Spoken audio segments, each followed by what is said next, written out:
You know, exactly. But it's what happens at the Eugene O'Neill Theater every single night except Monday night is wonderful, wonderful. And then last Sunday in Hotep, your pal, Armond White, really did it up. Did he do it up? I was pleasantly. I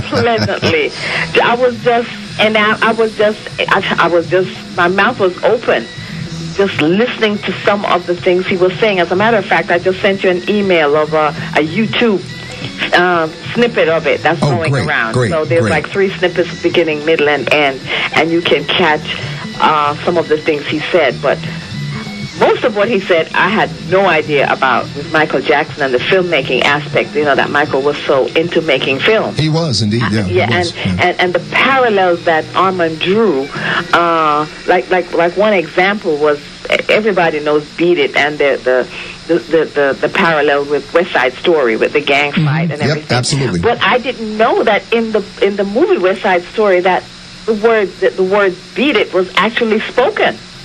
I didn't remember that. Just before the fight. I know that film. I didn't remember that. Yeah, just before the fight, the one gang went over to the Latino guys, and the Latino guys just looked up and said, "Beat it." And then the fight started. Well, you know, it brings. This is a great point that you're bringing up that Armond obviously captured. But there is a dynamic with Michael, and for everybody who sees This Is It, and again, you've done a wonderful job, I think, letting people know what was happening with the film as we brought this particular information week by week. The over 200 million had a couple of people saw me. They said, "Yo, every time."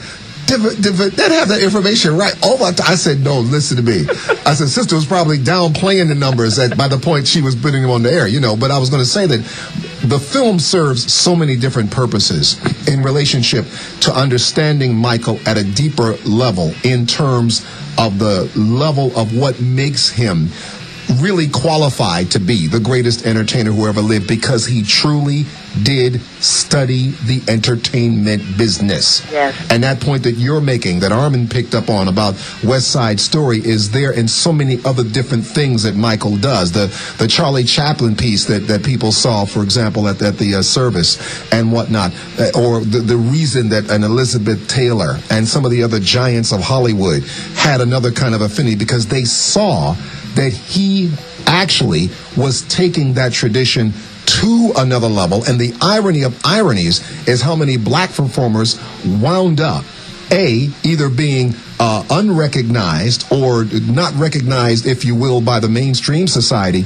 who ultimately fed the Hollywood machinery. I'm talking about the tap dancers and all that, black tap dancers who Fred Astaire and them used to come study those people. So when you see Michael Jackson putting all these elements, even mime, I was talking to my youngest son. I was saying, when he's doing this, watch this, because he's bringing mime into the performance. That's right. And I mean, you look at each level, and you got to stop and say, this is someone, literally you could take his film, This Is It, and teach entertainment courses from that one film. Definitely. And that's what I told Armond. I said, Armond, you have to teach. You have to take this to school, to NYU, and teach every song, because what Armond did is he took about a dozen videos. Yes. And he played them and explained each of them. I'd completely forgotten about that Michael Jackson video. I know the piece, exactly. When Michael Jackson is actually teaching Michael Jordan to do the moonwalk. Yep, exactly. And it was just to see that. That was Jam, I think. Yeah, that's right. Yeah. Very good. Yes, Imhotep, you're really there. Yeah. Yes, but last week when we spoke, Imhotep, the auction hadn't happened. Did you see how much that white glove went for? Lord have mercy. Stop. $350,000. Lord have mercy. Not just $350,000, it's $420,000 with auction fees and taxes. Imagine that. And this is the one you wanted me to bid on, right? And that's the one. Help me understand now. I don't know how you let it go, but some guy from Hong Kong just came in there and took it. No, Vinette, I got to tell you something. The thing was, I had it in my plan, but that lottery ticket, I just didn't make it happen yet. You should have picked up your winnings. Just go down and pick up your winnings. That's all it was. But Imhotep, I have your copy of Keep Moving, the Michael Jackson Chronicles. Wonderful. Armond gave it to me, so I'll make sure that it gets into your hands. Fantastic. Or maybe we'll make an exchange when I get... Oh! Yes, I think that's what I'll do.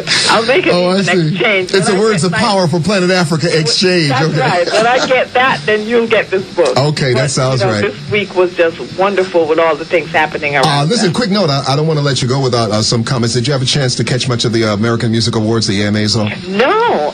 Well, that's the night I was with Armond. That was Sunday night, so I missed that. But with all the talk I'm hearing, that I hear that Whitney Houston did a fine performance. So I heard. I have a tape of it. I think that I'll be able to see. Yes, I heard she did well. Michael got 4 awards. I understand as well. Yeah, 4. Yeah.